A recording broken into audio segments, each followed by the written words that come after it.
교회 개혁 실천연대가 만들어주신 정관 덕분에 저도 한 3년 전에 저희 교회에서 모교에서 분리개척을 했는데 그 분리개척 멤버로 같이 들어가면서 제일 먼저 만들었던 게 이제 정관이었습니다. 그래서 여기에서 나온 모범 정관들을 저희들이 많이 참고를 해서 정관을 잘 만들었고, 그대로 또 운영하고 있고, 저희들이 이제 3년에 한 번씩 정관을 점검하고 개혁하자고 그렇게 해서 올해 또 정관 또 바꾼 작업을 또 얼마 전에 마무리를 했습니다. 그래서 저희들의 그 가야 할 길들을 잘 보여주셔서 감사드립니다. 제가 한국교회 거버넌스와 관련해서 이 말씀을 좀 드리도록 하겠습니다. 한 4가지 주제로 말씀을 드릴 거고요. 먼저 왜 이제 우리가 거버넌스를 이야기를 해야 되는지라는 부분에 대해서 먼저 좀 말씀을 드리겠습니다. 이제 이 거버넌스라는 말은 아주 오래 전부터 있어 왔습니다. 이제 정치 쪽에서 있어 왔는데, 이게 이제 관심을 끈 것은 ESG라고 하는 그 기업 경영에 있어서 대전환이 일어난 그 개념이 대두되고부터입니다. 이 거버넌스는 간단하게 이야기하면 그냥 의사결정 시스템. 근데 이제 기업의 운영과 비즈니스를 잘 하기 위해서 그걸 지속 가능하게 하기 위해서는 의사결정을 잘 해야 된다. 건강한 의사결정을 해야 된다라는 의미로 이제 거버넌스라는 것들을 이야기를 하는데요. 이제 ESG 경영이 2010년도 중반 정도에 우리가 기업이 그동안 너무 주주를 중심으로 너무 돈을 버는 데만 정신이 없었다. 그러다 보니까 사회도 망가지고 환경도 망가지고 구성원들과 지역사회도 행복하지 않다. 이런 반성들이 굉장히 많이 있었습니다. 그래서 우리가 이제 환경을 생각하고 지역사회를 생각하고 조직을 건강하게 만드는 이 3가지를 중심으로 대대적인 개혁을 하자. 이렇게 해서 주주자본주의에서 기업을 둘러싼 이해관계자들을 중심으로 하는 자본주의로 바뀌는 과정에서 ESG의 개념이 나왔고, 이제 그 중에서 거버넌스라는 개념이 아주 중요하게 대두되었습니다. 그래서 여기에 이제 이 사회적 가치 연구원이라는 데서 이 만들어낸 자료들을 보면 이제 우유가 있는데 우유를 소가 마시면 우유가 되고 뱀이 마시면 독이 된다. 그래서 이제 거버넌스라는 것도 이 기업을 어떻게 가져가야 될까에 대한 방향에 굉장히 중요한 영향을 미친다. 이제 이렇게 이야기를 하고 있습니다. 그래서 이해관계자 자본주의에서 이 거버넌스가 얼마나 투명하고 공정하고 지속 가능하게 의사결정을 하느냐에 따라서 기업이 건강할 수도 있고 지속 가능하지 않을 수도 있다. 이제 이런 측면에서 이제 거버넌스 이야기를 많이 하고 있습니다. 이 거버넌스의 중요성을 이야기를 하는 데이터가 있어서 하나 좀 가져왔습니다. 현재 자본시장연구원에서 우리나라가 세계 10위 경제 대국이고 뭐 세계적인 기업들이 너무 많죠. 많은데도 이제 기업의 시장 가치는 결국 이제 주식에서 시총이 얼마 되느냐라는 것들을 볼 수가 있는데, 여기서 보시는 것처럼 이 주가하고 기업이 가지고 있는 장부에서 가지고 있는 주식의 그 가치가 다른 선진국이나 혹은 뭐 다른 세계의 평균이나 이런 것을 비해 볼 때 우리 기업들이 굉장히 낮아요. 그리고 이 주식을 통해서 이거 주식이 한 주가 어느 정도의 수익을 거두느냐의 비율도 이렇게 보면 한국과 선진국의 비율을 보면 굉장히 낮은 거죠. 오늘 아침에 오다가 뉴스를 듣니까 요즘 엔비디아가 AI 때문에 난리지 않습니까? 엔비디아가 1년에 80조 정도의 매출을 해요. 삼성전자가 반도체만 60조 조금 넘게 하거든요.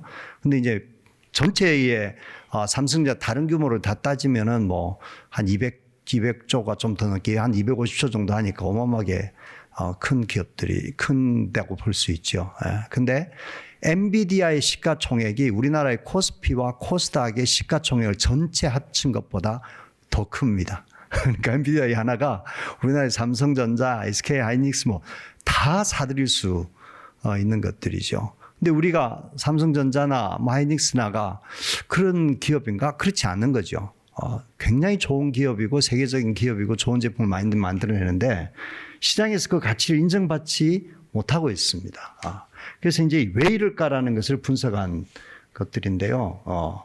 여기에 왜 우리가 이렇게 가치를 진짜 코리아 디스카운트가 나타나는가라는 것들을 봤더니 일단은 우리는 이제 우리나라가 대대적으로 주주들에게 배당금을 주는 게 좀 짜거든요. 그리고 이제 기업의 재무적인 측면에서 뭐 부채 비율이나 이런 것에 영향을 주기도 하고 거시경제도 영향을 주지만 여기에 회계의 투명성과 기업 지배 구조가 어느 정도 건강한가라는 것들이 10%나 코리아 디스카운트에 영향을 주고 있습니다. 이런 측면에서 이 건강한 의사결정 구조를 가져가는 가버넌스가 회사에 지속 가능한 데 얼마나 많은 영향을 미치는가라는 것들을 이제 보여주는 대표적인 것이라고 볼 수 있습니다. 그래서 이 굿 가버넌스에 대한 연구들이 굉장히 많고 이것을 제시를 하고 있습니다. 그래서 이제 미국의 가버넌스 학회에서 기업의 가버넌스가 좋은 가버넌스는 어떤 것인가? 가치와 윤리를 의사결정의 기준으로 삼고 투명하고 책임성 있는 구조를 가져가고 이해관계자와 원활한 소통을 가져가야 된다. EU 같은 경우에서도 권한을 위임해주고 견제와 균형을 하고 전문적인 의사결정을 하고 이해관계 이해상충을 조심해야 되고 책임성과 투명성을 가져가야 된다. 이런 굿가버넌스를 계속적으로 이야기를 하고 있습니다. 제가 코리아 디스카운트 말씀을 드렸지만 사실은 이걸 교회에 대비해도 굉장히 재미있습니다. 한국 교회가 굉장히 문제가 많이 있는 것은 사실이지만 한국 교회가 그래도 한국 사회에 기여하는 바가 참 많거든요. 구제도 많이 하고 굉장히 좋은 일들을 많이 하죠. 근데 기운실에서 나오는 조사를 보면 늘 한국 교회는 가장 신뢰도가 떨어지는 것으로 나타나지 않습니까? 교회가 디스카운트가 되는 거죠. 교회가 이 대비해 보면 우리가 가버넌스가 교회가 디스카운트가 되는데 중요한 영향을 뭐 저거 전부 다는 아니지만 영향을 미친다. 이렇게 본다면 우리가 이런 부분에서도 시사점을 얻을 수 있지 않을까 이렇게 생각을 합니다. 이제 또 하나 우리가 이제 가버넌스를 이야기해야 되는 것은 지금의 시대를 이제 VUCA 시대라고 이야기를 해요. 굉장히 변화가 빠르고요. 불확실성이 높아지고 그다음에 영향을 미치는 요인들이 매우 많고 정답을 찾기가 매우 어려운 시대를 우리가 살고 있습니다. 기업은 정말로 VUCA가 한 가운데 있다고 볼 수 있죠. 저도 이제 기업 생활을 오래 했는데 정말로 한 치 앞을 내다볼 수 없는 그런 상황들이 너무 많습니다. 그럴 때에 과거처럼 혼자서 리더가 의사결정을 한다? 그건 불가능한 시대가 되어 있습니다. 이런 VUCA 시대에서 참여와 집단지성이 굉장히 중요하고요.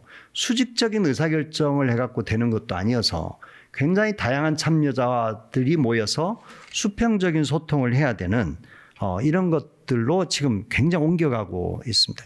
이런 것을 볼 때는 교회도 사실은 굉장히 이제는 구성원들 100명이 모이건 200명이 모이건 500명이 모이건 1000명이 모이건 지금은 구성원들이 너무나 다양하고 교회에 영향을 미치는 요인들이 너무나 다양해서 교회도 VUCA 시대에 접어들었다고 볼 수 있습니다. 즉 그런 경우에 전통적으로 목회자나 장로님들 몇 분이 교회를 운영한다?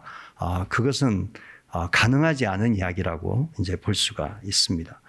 그래서 사회는 가장 큰 화두가 수평이에요. 대기업들 수평적인 조직 문화, 열린 소통 환경을 연다. CS, 제일제당, 네이버, 카카오, 현대백화점, 한국전력기술 굉장히 소통과 수평적인 면화를 통해서 우리가 VUCA를 이겨내고 지속 가능한 경영을 해야 된다라는 것들을 사회는 굉장히 발빠르게 지금 움직여 가고 있어서 직급 같은 것들 다 지금 없애야지 않습니까? 그냥 사장님도 다 호칭으로 영어로 부르고 다 이제 그렇게 하는 그런 사회적 분위기 속에 있습니다. 이런 분위기 속에 회사에서 생활하다가 교회에 와보면은 너무나 교회는 아직도 조선시대에 사는 것 같은 느낌을 이제 받는 것들이죠. 이제 이런 부분들이 우리가 교회가 참, 사회에 많이 뒤떨어지는 모습들을 가지고 있고요. 지금 MZ 제네레이션이 이걸요, 제가요, 왜요? 이런 삼녀의 임원들도 떤다는 거 아닙니까? 그러니까, 과거처럼 MZ가 뭐 이대로 해야 돼. 이렇게 해서 아무도 그것을 따라하지 않습니다. 그 왜 해야 되는데요? 이거 제가 해야 되는가요? 이런 형식으로 계속 질문을 하니까 임원들이 너무 힘들다는 거예요.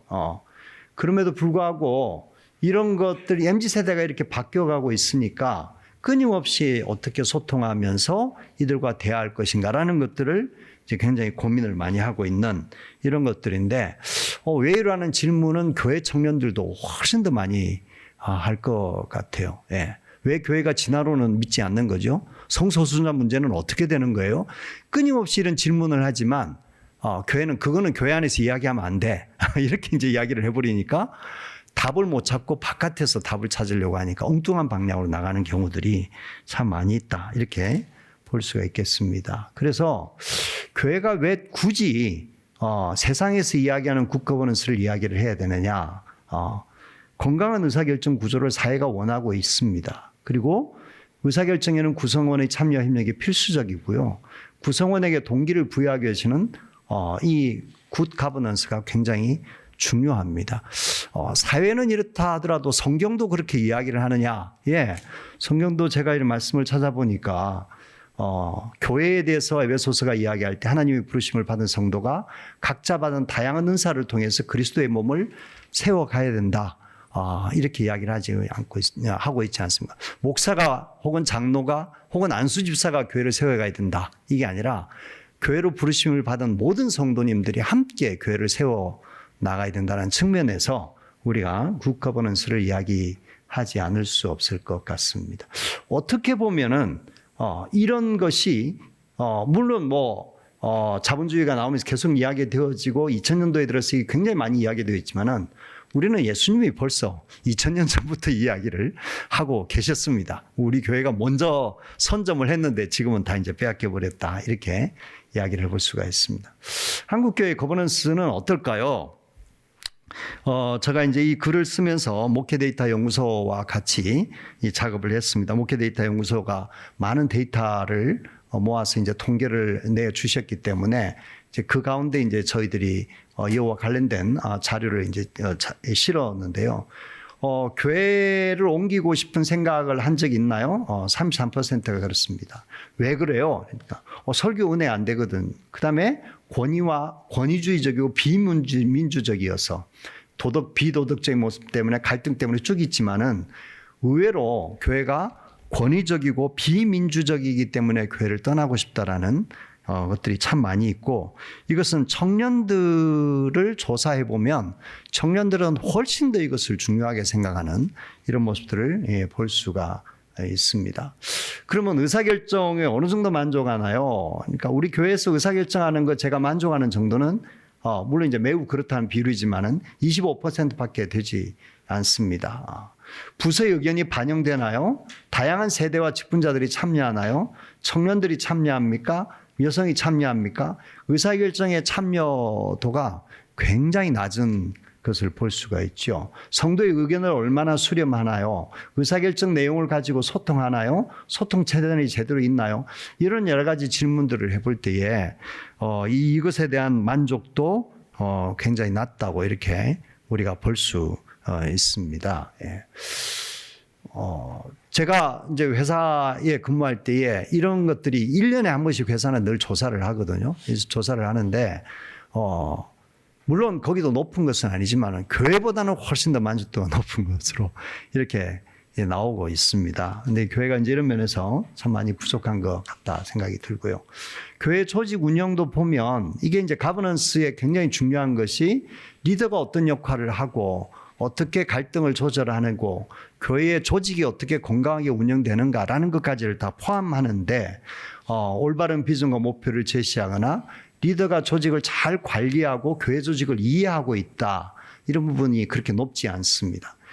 교회가 조직 본연의 역할을 잘 수행하고 있고 효과적으로 기능하고 있는가라는 것들도 그렇지 않고 굉장히 교회가 주먹구구식으로 움직여가고 있다. 이제 이런 이야기들을 우리가 이제 볼 수 있겠죠. 그리고 교회가 사역을 주기적으로 평가하거나 갈등이 있을 때 조정할 수 있는 메커니즘이 있는가. 이제 이런 것들이 다 가버넌스에 해당되는데 이런 부분들에 대해서 이 성도님들에게 교회 안에서 좋은 평가를 받고 있지 못한 것이 참 안타깝다. 이렇게 말씀을 드릴 수 있을 것 같습니다. 왜 어디에 문제가 있을까라는 측면에서 제가 이 책을 쓰고 또 많은 분들과 토론을 하면서 세 가지가 굉장히 굿 거버넌스를 저해야 하는 요인이 아닐까 이렇게 생각을 합니다. 첫 번째는 너무나 문화가 유교적이고 서열화되어 있는 문화이고요. 다른 하나는 직분에 대한 잘못된 인식, 그다음에 마지막으로는 교회는 목회자가 중심으로 모든 것을 끌어가는 이 구조가 거버넌스를 건강하게 만드는데 굉장히 방해 요인이 되겠다. 이렇게 볼 수가 있습니다. 교회와 직장을 한번 비교를 해볼까요? 이 비교를 해보면 목회데이터 연구소에서 만든 자료를 보면 직장의 요즘 분위기가 어떻습니까? 개방적입니다. 수직적이지만 개방적이에요. 이 비율이 굉장히 높죠. 수직적 보수적인 것은 굉장히 지금 줄어들고 있습니다. 이제 아까 처음에 제가 말씀드렸듯이 북한 시대나 ESG 때문에 이런 굉장히 교회가 직장이 수평적인 구조를 가져가려고 노력을 많이 하는데 그게 그렇게 좀 드러나는 것 같습니다. 근데 한국 교회에 대해서는 어떤가? 교회 출석 교인들에 대한 응답인데 보시면은 굉장히 권위적이고 보수적이고 이렇게 이제 이야기를 물론 이제 뭐 이런 이슈도 있지만은 이런 부분들이 있습니다. 그래서 너무 사회가 가져가고 있는 모습에 비해서 우리 한국 교회는 참 많이 사회와 큰 갭이 있다. 이럴 때에 성도들이 교회에 나와서 느끼는 분위기 혹은 청년들이 교회에서 느끼는 분위기는 교회는 너무나 답답하고 내가 굳이 여기 나와서 이렇게 있어야 될 필요가 있을까라는 생각들을 참 많이 하게 되지 않을까 이렇게 생각을 합니다. 이걸 어떻게 왜 이런 것들을 만들어내느냐. 첫 번째는 서열 문화인 것 같아요. 교회가 왜 수평적이지 않다라고 생각을 하는데요. 왜 그런가 했더니 서열을 중시하는 한국 사회 전통이 그대로 이제 교회에 들어와 있기 때문에 그렇죠. 예. 물론 이건 이제 직분제도의 영향도 있고 아주 오랫동안 교회가 이제 전통과 관습을 굉장히 중요하게 생각을 해왔기 때문에 그게 그대로 묻어 있는 것으로 생각을 합니다. 그리고 목회자와 장로의 이슈가 있고요. 직분의 이슈가 있고 있습니다. 그래서 크게는 직분과 이 목사님 혹은 장로님들, 그다음에 서열, 문화, 이게 이제 한국 교회의 거버넌스를 건강하지 못하게 만드는 이런 것이라고 볼 수 있습니다. 예.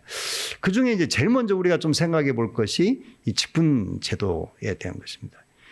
직분자의 역할을 올바로 인식하고 있나요? 제대로 역할을 수행하고 있나요? 성경적 요건에 따라서 직분자를 선발하고 있나요? 라는 부분에 대해서 그렇지 않다라는 생각들을 굉장히 많이 가지고 있습니다.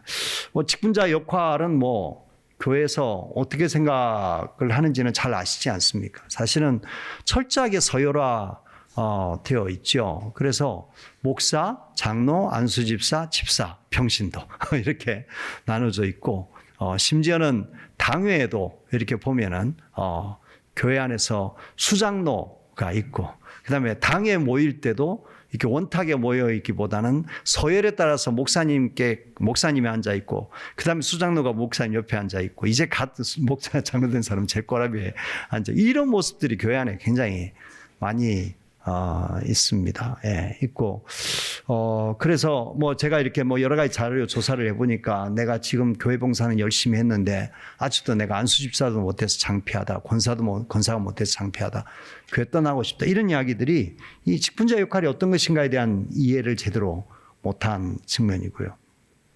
그러다 보니까 자연스럽게 성경에 따라서 섬김, 은사에 따라서 섬기는 그런 역할도 제대로 하지 못하고 있습니다.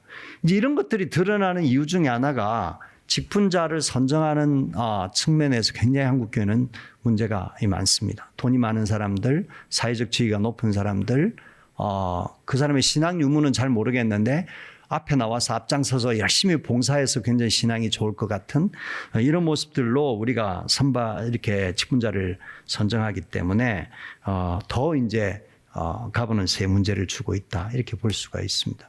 이 장로님들에 대해서 이제 이 목회 데이터 연구소에서 이 설문조사를 했는데 굉장히 재밌었습니다. 주변에 있는 장로님들이 볼 때 주변에 다른 장로님들을 어떻게 봅니까?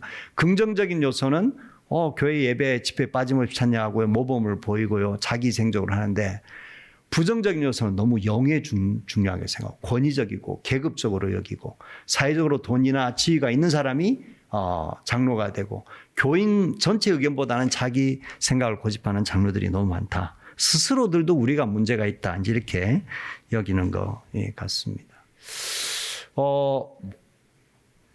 서열 문화, 직분자에 대한 이슈도 있지만은 목회자에 대한 인식도 우리가 참 여러 가지 이슈들이 있습니다.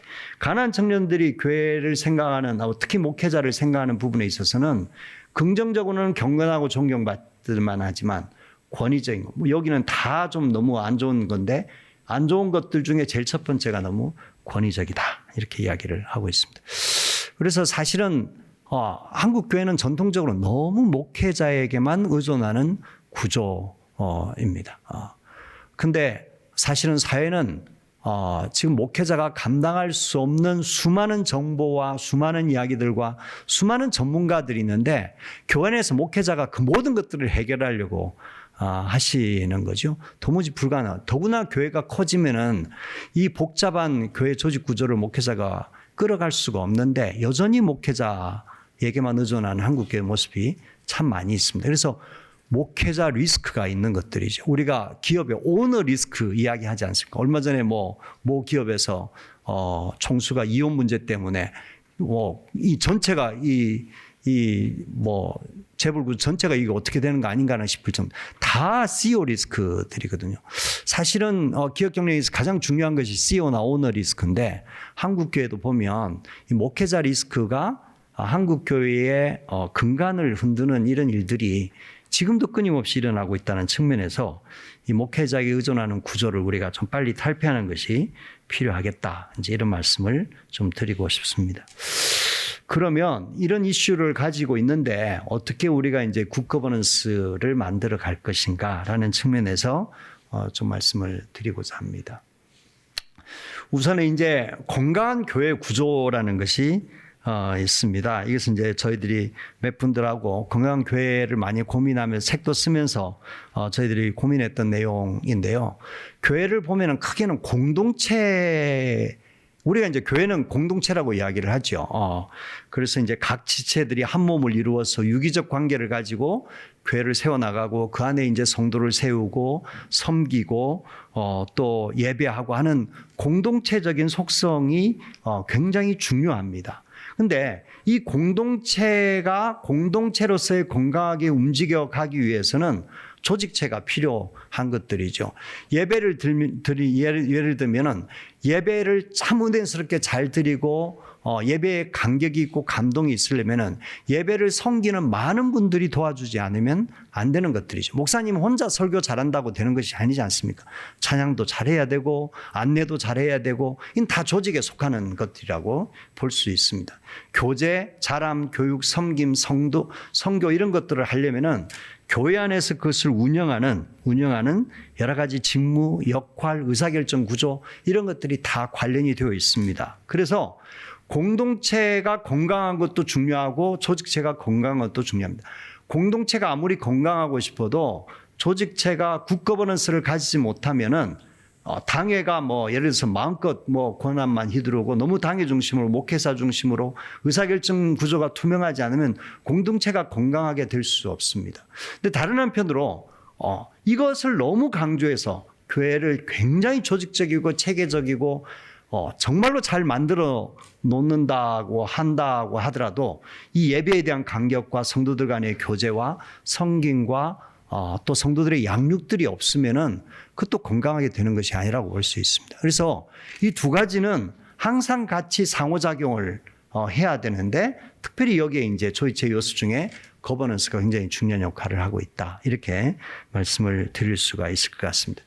어떻게 굿가버넌스의 원칙을 가져갈까? 한 3가지를 생각을 해봤습니다. 첫 번째는 한백성의 의식을 우리가 좀 가져야 되지 않을까. 이 말씀은 더 이상 교회는 성직자와 평신도의 구분은 없어야 되겠다. 이런 말씀을 우리가 드리고 싶습니다. 함께 그리스도를 섬기는 한 백성인데 언제부터인가 우리는 항상 저는 평신도에 불과한데요. 이런 이야기를 하는 것들이죠. 그러다 보니까 이제 성직자가 굉장히 좋아 보이고 경건해 보이고 성스럽고 거기에 감히 근접할 수 없는 이런 이 교회 안에 두 백성이 생겨나는 것 이런 것들을 우리가 깨뜨려서 우리가 모두가 아까 이제 우리 백 교수님이 만인 제사장 사제를 말씀을 하셨는데 우리가 모두 다가 동일한 하나님 앞에서의 제사장이다라는 직분을 갖고 있어야 직분제도가 가지는 서열 의식들을 우리가 깨뜨릴 수 있지 않을까 이렇게 생각을 합니다. 이제 두 번째는 권위와 자율인 거죠. 우리가 거버넌스를 이야기를 해서 수평적인 의사결정 구조가 굉장히 중요하고 조직을 수평적으로 가져가야 된다고 이야기를 또 오해하는 것이 그러면 교회는 권위가 없어도 된다. 이렇게 생각할 수가 있는데 그거는 잘못된 것이라고 생각을 합니다. 교회는 분명히 권위가 있어야 돼요. 누구의 권위? 예수 그리스도를 머리로 하는 권위가 있어야 되고 또 교회 안에서 다양한 은사에 따라서 은사를 활용하기 위해서는 은사에 대한 권위를 인정해 주는 것은 굉장히 중요하죠. 목사님이 설교자로서 목회자로서 가지는 그 은사에 대한 권위는 우리가 인정을 해야 되지 않습니까? 장로의 직분도 마찬가지고 다 마찬가지인 것 같아요. 이제 그런 측면에서 은사에 대한 권위는 다 인정을 하되 자율의 균형이라는 것은 그 은사의 각각의 은사에 대한 권위가 높고 낮음은 없다라는 것입니다. 그래서 목사님의 목사로서 부여받은 것도 굉장히 소중하지만은 저가 장로로서 집사로서 받은 은사, 부서 교회의 주일학교 교사로서 받은 은사는 하나님 앞에서 동등하다. 그런 측면에서 각자의 은사에 따라서 자율적으로 행동할 수도 있으면서 또 권위도 인정하고 그것을 상호작용하는 이런 것들이 좀 필요할 것 같고요. 또 하나가 이제 상호 호혜성이죠. 이것은 각각의 은사들이 따로따로 노는 것이 아니라 서로 협력해서 서로를 섬기는 이런 모습으로 가져가는 것. 이게 이제 3가지 원칙으로 우리가 가버넌스를 생각을 해볼 수 있겠다. 이제 이렇게 생각을 합니다. 그래서 이제 좀 몇 가지를 제안을 한다면 교회가 굿 거버넌스를 가지기 위해서는 제일 첫 번째는 예수님이 교회의 머리라는 인식을 분명하게 좀 해야 될 것 같습니다. 근데 참 안타깝게도 내 교회라는 생각을 굉장히 많이 가지죠.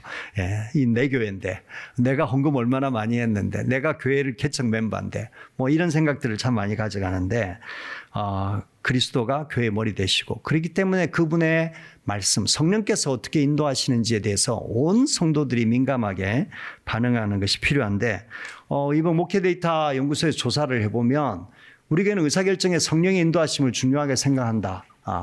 그렇지 않습니다. 성령의 인도를 교회 성도들이 기도하면서 논의하고 확인한다. 그렇지 않은 것들이죠. 예. 성령님의 인도하심은 목사님이 기도해서 받는 거야.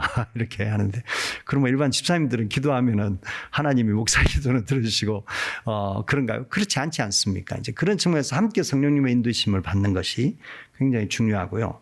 저는 굿 가버넌스를 위해서는 당회의 민주적인 운영과 역할을 재정립하는 것들이 굉장히 중요하다 이렇게 생각을 합니다. 그래서 당회와 재직회 그다음에 운영위원회 이런 것들을 가져가야 되는데요.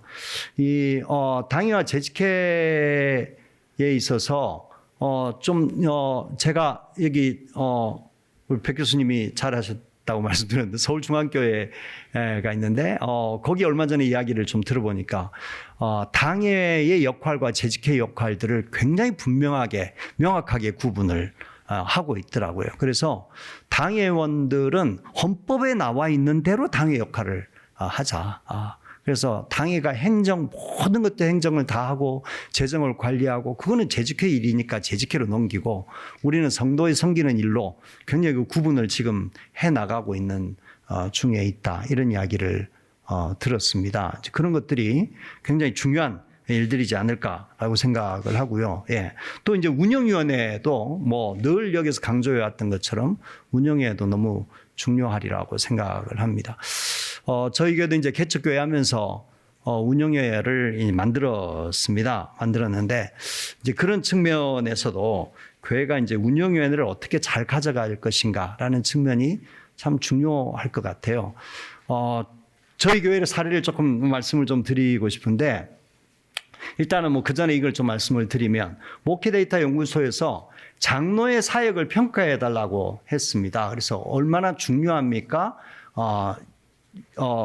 이 장로님이 생각할 때 본인의 평가는 어떻습니까? 이렇게 하는데 우리가 중요하고 유지하고 강화해야 할 영역은 당연으로서 교회 정책을 결정하고 부서장으로서 각 부서의 사역을 책임을 져야 됩니다. 이게 이제 장로님들의 역할이라고 생각을 중요한 역할이라고 생각하고 앞으로 유지하고 더 강화시켜야 되겠다고 생각을 하고요. 중요도도 낮고 평가도 낮은 것이 성도들의 상담과 돌봄 이렇게 이제 평가를 하셨어요. 근데 이게 맞는 이야기일까요? 이게 이제 저는 고신에 속해 있습니다. 고신의 헌법을 제가 들여다 보았습니다. 저희들이 이제 개척교회를 시작을 하면서 저희들도 이제 운영회도 만들고 당 역할을 고민을 했습니다. 고민하는데 목사님이 헌법에 있는 대로 우리가 좀 그렇게 하면 어떨까요? 라고 제안을 하셨어요. 그래서 너무 좋을 것 같습니다. 그래서 우리가 헌법을 먼저 봤습니다. 헌법 봤더니 일단 장로의 직무를 한번 보실까요? 목사와 협력하여서 행정과 권징을 관리하는 일이 하나 있지만 나머지는 다 목양에 대한 이야기입니다. 그 다음에 당의 직무 중에 주로 예배와 이 성도를 섬기고 목양하는 일들이 대부분이라고 볼 수 있고 목사님은 더 할 나이가 없고요. 근데 제가 저희 모교회에서 당회에 있을 때 보니까 저의 장로의 직분의 90%는 행정과 권징을 강리하는 이래요. 그래서 이게 뭔가 좀 문제가 있는 것 같다. 이렇게 해서 이제 목사님과 의논하기를 헌법대로 하면 좋겠습니다. 그럼 어떻게 하면 좋을까요? 서로 이야기를 하다가 우리는 목양을 합시다. 이렇게 했습니다. 목양을 합시다. 그러면 교회 행정은 누가 하면 될까요? 그건 운영위원회에서 하면 되죠. 그렇게 했습니다. 그래서 저희 교회는 당회의 기능이 없습니다.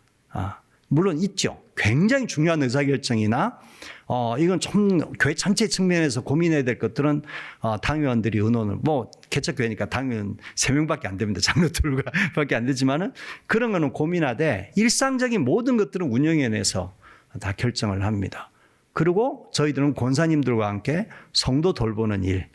그래서 저희들이 한 달에 한 번씩 목양회를 모이는데 권사님하고 장로님들하고 주된 주제는 지난 한 달 동안에 성도 중에 누구를 만났고 그분의 기도 제목이 뭐고 그분을 어떻게 살피는 것이 좋겠다. 이것만 논의합니다. 거의 한 70%는. 그러니까 제가 그렇게 해보니까 마음에 기쁨이 있더라고요. 제가 모교회에서 행정만 할 때는 너무 지쳤거든요. 회사에서도 일이 찌든데 내가 교회 와서 이렇게까지 해야 되나 이런 생각을 참 많이 했었는데요. 이런 것들이 필요하지 않을까라는 생각을 합니다. 그래서 우리가 헌법으로만 돌아가도 굿거버넌스 할 수 있겠다 이런 생각을 합니다.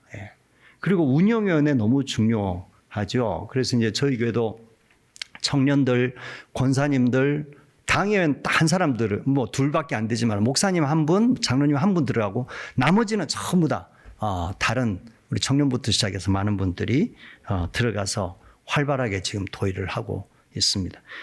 작년에 제가 운영위원회 정책당회 겸 저 운영위원회 이렇게 전체 모임에서 들어가서 제가 저 딴에는 굉장히 중요한 의사결정 사항을 하나 제안을 했는데 운영위원회에서 과감하게 거절됐습니다. 굉장히 기분이 안 좋더라고요. 처음에는. 근데 생각하니까 너무 감사한 거예요. 장로가 제안을 해도 반대를 받을 수 있고 그게 건강하게 토론을 통해서 내년에 다시 한번 고민하시죠. 이렇게 넘어간다는 게 얼마나 감사한 일인지 몰랐거든요.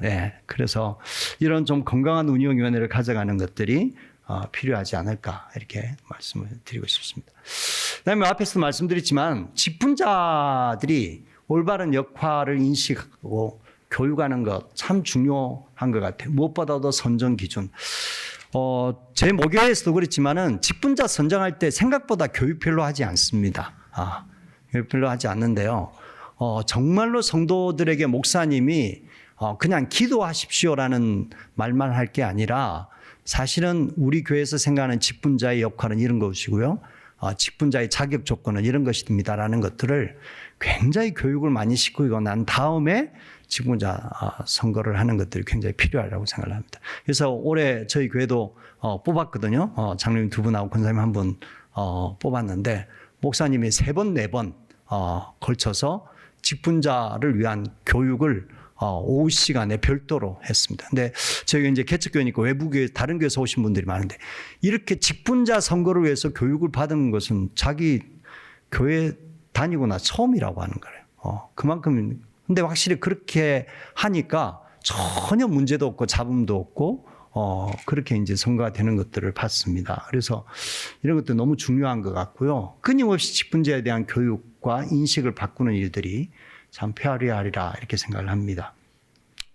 교인의 전문성을 활용하는 것도 참 굉장히 필요할 것 같아요. 앞에서도 말씀을 드렸지만은 지금 교회의 구성원들은 굉장히 복잡한 모습들을 많이 갖고 있습니다. 그리고 교회가 사역이 그래도 이제 우리 한국 교회가 참 감사한 것은 많은 이웃사랑 사역도 하고 선교 사역도 하고 이 사회를 위해서 애를 쓰는 모습들을 참 많이 가지고 있습니다. 근데 알고 보면 성도님들 중에 각각의 사역에 대해서 굉장히 전문가들이 많이 있으세요. 이웃사랑, 지역사회를 어떻게 하는 것이 좋다라는 것들을 많이 알고 그런 것들에 대한 전문성을 가지고 계시는 분들도 많이 있고요. 또 이 성도를 양육하고 하는 것들을 말씀으로 양육하는 것은 뭐 목회자와 이 신학 교육을 받은 분들이 할 수 있겠지만 그 외에 예를 들어서 뭐 부모 교육, 자녀 교육, 혹은 뭐 청소년 교육, 부부의 갈등, 혹은 직장 생활에 대한 이야기들 이런 것들은 오히려 성도들이 훨씬 더 잘할 수가 있고 생생한 현장의 이야기를 많이 풀어낼 수가 있거든요. 이제 이런 측면에서 전문가들을 좀 많이 활용하는 것들이 필요하고 이게 굿 가버넌스를 만들어가는 데 굉장히 도움이 되지 않을까 이제 이렇게 생각을 합니다.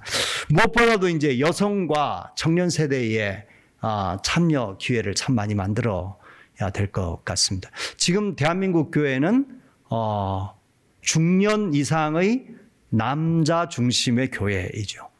사실은 절반 이상이 다 여성도들이고 물론 청년 세대가 줄어들기는 하지만은 청년들 꽤 많이 있는데 모든 의사결정 구조와 모든 것들은 중년의 남성분들 그 중에서도 많은 분들이 지금 이제 고령화되어서 이제 일터에서 은퇴하신 분들이 교회에서 굉장히 중심 역할을 하십니다.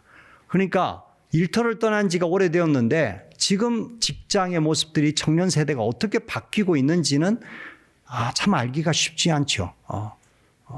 그리고 요즘 가정 구조가 어떻게 되어 있는지, 왜 청년들이 아기를 안 가지려고 하는 건지 이런 것들은 알기가 쉽지 않은데 여전히 교회는 이제 그분들 중심으로 움직여갑니다. 그래서 여성들, 청년들을 많이 좀 참여시키는 것들이 필요하고요. 청년 세대가 굉장히 바빠서 교회를 못 한다고 그럽니다.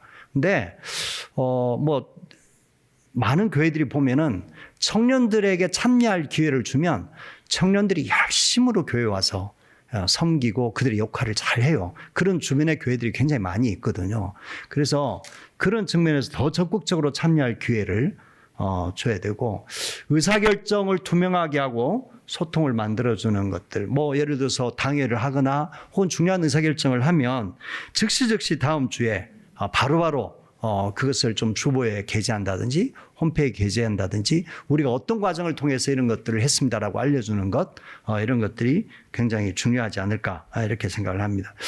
이 소통에 있어서 투명성 소통이 굉장히 재미있는 사례가 하나 있습니다. 제가 작년 초에 작년 5월 달인가 대한민국의 모 기업에 갔습니다. 아주 굉장히 대기업에 가서 이야기를 하는 중에 그 기업에서 직원들의 성과급 때문에 한번 난리가 난 거예요. 요즘 그런 이슈들이 연초마다 많이 있죠. 그래서 굉장히 직원들의 불만이 뭐 폭발하기 직전이어갖고 애를 먹었다고 합니다. 애를 먹었는데 어떻게 우리가 해결할까 그렇게 고민을 하다가 소통이 중요하겠다 이렇게 해서 그 난리가 난 이후에 인사팀에서 우리 회사에서 성과급을 결정하는 과정과 절차와 기준들이 어떠한 것을 아주 소상하게 알려주고 그다음에 내년에도 이 기준에 따라서 우리가 여러분들에게 성과급을 제공하겠습니다 라고 해서 충분히 납득을 시켰답니다. 뭐 그렇게 기준으로 하신다면 동의할 수 있겠어요 이렇게 이야기를 했다는 거죠. 그러고 나서 이제 한 해가 지났는데 재작년보다 성과가 좋지 않았어요. 그래서 지난해보다 성과급을 훨씬 작게 받았습니다. 근데 직원들의 불만은 거의 없었습니다. 인사담당자는 너무 깜짝 놀랐다는 거예요. 뭐가 원인일까? 굉장히 소통이 중요했구나. 이런 이야기를 했다라는 거예요. 그런 예화들이 있는데 우리가 좀 교회도 많이 참여를 해볼 필요가 있겠다 이렇게 생각합니다. 특별히 이제 교회 내에 세대 갈등 이슈가 많이 있죠. 많이 있는데 다양한 소통 채널, 교회 의사결정에 다양한 세대가 참여하기를 원하고요. 형 교회의 만족도를 높여주는 굉장히 중요한 것 중에 하나가 교회 사역에 대해서 평신도들을 참여시키는 게 교회 만족도를 훨씬 더 높여주는 것으로 이미 이제 설문들이 나와 있습니다. 이 굿 가버넌스를 위해서는 주기적인 평가와 피드백이 참 중요하고 건강한 정관을 가정하는 것이 참 중요하다. 뭐 정관은 더 이상 제가 강조를 안 해도 되겠습니다. 주기적인 평가와 피드백이 참 필요한 것 같아요. 예. 그래서 보면 교회가 교회 사역에 대해서 평가가 주기적으로 이루어지고 있느냐라는 부분에서 29%밖에 되지 않습니다. 근데 요즘 회사들은 주기적인 평가를 굉장히 많이 하거든요. 회사에 대해서 만족도 조사를 늘 하고요. 요즘 많은 회사들이 리더들에 대해서 360도 다면 평가를 합니다. 리더들에 대해서. 이 같은 경우가 이제 뭐 여러 회사들 한국에도 굉장히 많이 하는데 구글의 사례가 아주 재밌어서 제가 링크드인을 보다가 했었는데 구글에는 가이스트라고 해서 매년 만족도 조사를 하거든요. 근데 이 구글의 직원이 자기들의 만족도 조사에 대해서 이렇게 이야기를 했더라고요. 매년 모든 종업원 만족도 조사를 실시하고 설문 결과에서 제기되는 불편한 진실을 기꺼이 수용하고 종업원에게 투명하게 피드백해 준다. 우리는 존중받는 느낌이 든다. 이런 이야기를 했습니다. 예. 참 이거 보니까 우리 교회가 이래야 되는 거 아닌가? 우리가 가지고 있는 불편한 진실들을 내어놓고 우리가 부족하니까 이렇게 개선하고 이렇게 바꿔나가겠습니다라고 말씀을 나눈다면 얼마나 좋은 교회가 될까 이런 생각을 해보게 됩니다. 예. 이게 이제 저희 교회가 건강성 연령 조사를 첫 해부터 지금 매년 하고 있습니다. 그래서 전반에 대한 질문들, 그 다음에 예배에 대해서 여기 보면은 예배에 대해서 이 목사님의 설교가 어떤지에 대한 질문들을 하거든요. 저희들이 질문을 합니다. 예. 그리고 우리의 교제에 대해서, 성도의 교육에 대해서, 또 성김의 실천에 대해서, 또 교회 조직과 운영에 대해서. 그래서 우리 리더들은 교회담을 회복하는 일을 제대로 하고 있나요? 그 다음에 운영 과정에서 이걸 제대로 하고 있고 정관 내용을 제대로 지키고 있습니까? 이런 질문들을 계속 하고 있습니다. 이 설문을 만들게 된 배경이 하나 있습니다. 원래 이렇게 설문을 건강조사를 매번 하려고는 원래 이제 초창기부터 생각을 하고 있었는데요. 이게 또 중요하게 생각되는 것은 우리 청년들이 정관을 만들 때에 목사님 임기제를 하자. 임기제를 하든지 아니면은 정년을 좀 줄이든지 이렇게 하자라고 이제 의견이 청년들이 아주 강하게 이야기를 했습니다. 근데 제가 목사님 임기제를 했던 교회에서도 제가 이제 당회원으로 있었고 또 65세에 퇴임하시는 거 교회도 있어봤고 했는데 그게 리더십을 건강하게 하는 것인가라는 의문이 굉장히 많이 들었어요. 리더십을 건강하기 위해서는 이제 임기제를 해야 되고 그래서 한번 임기 끝나면은 이분의 평가를 받아서 다음 임기를 하고 이렇게 하는데 별로 교회를 건강하게 하는 것 같지 않았어요. 첫 번째 임기 끝나서 이렇게 투표를 하니까 뭐 한 10% 뭐 이 정도 뭐 불만이 있으니까 그냥 하시더라고요. 전혀 뭐 크게 충격은 받기는 받으시는데 전혀 변화 없이 그냥 목회 하시더라고요. 뭐 일찍 은퇴한다고 해서 그분이 내가 65세니까 65세까지 건강하게 목회를 해야지. 그럴 수도 있고 안 그럴 수도 있겠다라는 생각을 제가 굉장히 많이 했습니다. 그래서 저도 원래는 임기제를 굉장히 찬성한 사람이고 청년들에게도 우리 임기제를 해야 되지 않을까라고 이야기를 했는데 가만히 보니까 그게 장기적으로 교회를 건강하게 할지 안 할지에 대해서 자신이 없는 거예요. 근데 진짜 교회를 건강하게 하는 것은 뭘까? 매년 평가를 받자. 그리고 잘못된 거 우리 잘못했다고 이야기를 하고 매년 그것을 반영하자. 그렇게 해서 이제 이렇게 했거든요. 저희들이 이제 올해 3년째 평가를 받는데 목사님이 엄청 스트레스를 받았습니다. 이번에. 개척하고 이제 3년째 평가를 받는데 허니문 기간이 우리가 이제 목사님하고 웃으면 우리 허니문 기간이 끝났네요. 이런 이야기를 했습니다.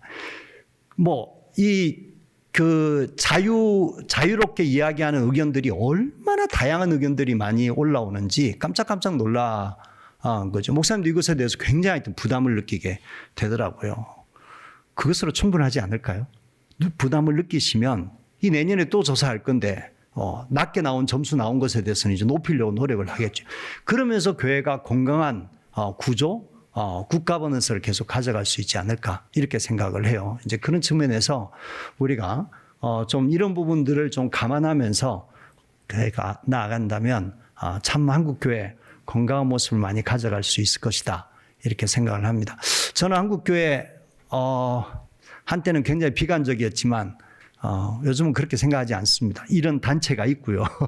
또 교회를 건강하게 위하여서 애를 쓰는 목회자, 젊은 목회자들이 참 주변에 많다는 것을 알고 있습니다.